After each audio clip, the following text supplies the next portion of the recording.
মিথ্যাচার করে জনগণের একটি ন্যায়সঙ্গত আন্দোলন এবং এই ছোট বাচ্চাদের এই আন্দোলনকে, তাদের রক্তদানকে যারা কলুষিত করার চেষ্টা করেছে, তারা কি এক সভ্য মানুষ হতে পারে? চা খাওয়া শেষ হতে না হতেই দেখি একবারে 50-60 জন পুলিশ ঢুকে ওই ভিতর থেকে নিয়ে গেল।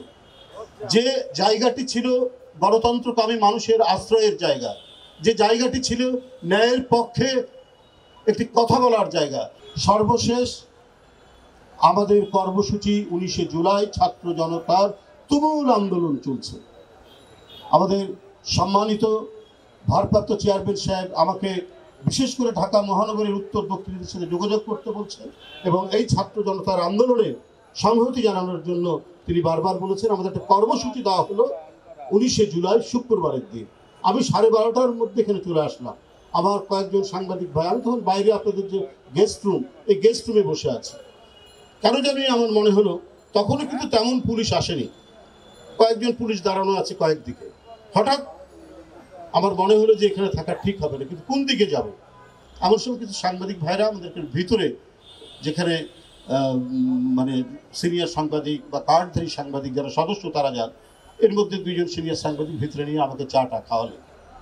এর মধ্যে একজন এসে খবর দিলেন যে আমাদের সেক্রেটারি বলেছেন যে আপনি এখানে একাই থাকবেন, আর কেউ যেন না ঢুকে। তার কথা শুনেই আমার একটু সন্দেহ মনে হলো। আমার মনে হচ্ছে যে কিছু একটা হতে পারে। তারপর চা খাওয়া শেষ হতে না হতেই দেখি একবারে 50-60 জন পুলিশ ঢুকে ওই ভিতর থেকে নিয়ে গেল। যে জায়গাটি ছিল গণতন্ত্রকামী মানুষের আশ্রয়ের জায়গা, যে জায়গাটি ছিল ন্যায়ের পক্ষে একটি কথা বলার জায়গা। আমরা 80-র দশকেও আমরা দেখেছি সেই সবাই বরেণ্য সাংবাদিক আতাউসাবাদ, গিয়াস কামাল চৌধুরীরা কি অসাধারণ এবং তেজোদ্দীপ্ত তাদের ভূমিকা ছিল ভয়েস অফ আমেরিকায় এবং কি বলে বিবিসিতে। তখন তো আমরা অপোজিশনদের যে কথা এবং কর্মসূচি আমরা বিবিসি শুনতাম, আমরা ভয়েস অফ আমেরিকা থেকে আমরা কর্মসূচিগুলো শুনে আমরা কর্মসূচি পালন করতাম। তখনও এরশাদ হঠাৎ করে পত্রপত্রিকা বন্ধ করে দিত। কিন্তু এখন এমন নিপীড়নের জায়গা, কেউ সাহস করে দাঁড়িয়ে কথা বলবে বা তাদের নিপীড়নের বিরুদ্ধে যে দাঁড়াবে সেটার কোনো সুযোগ ছিল না। কারণ প্রেস ক্লাবের ভিতরেই ফ্যাসিবাদের এমন থাবা এখানে তৈরি হয়েছে, অনেকেই যারা গণতন্ত্রের পক্ষে তারা মৃদুভাবে আমাদের সাথে কথা বলছেন, প্রকাশ্য কথা বলছেন।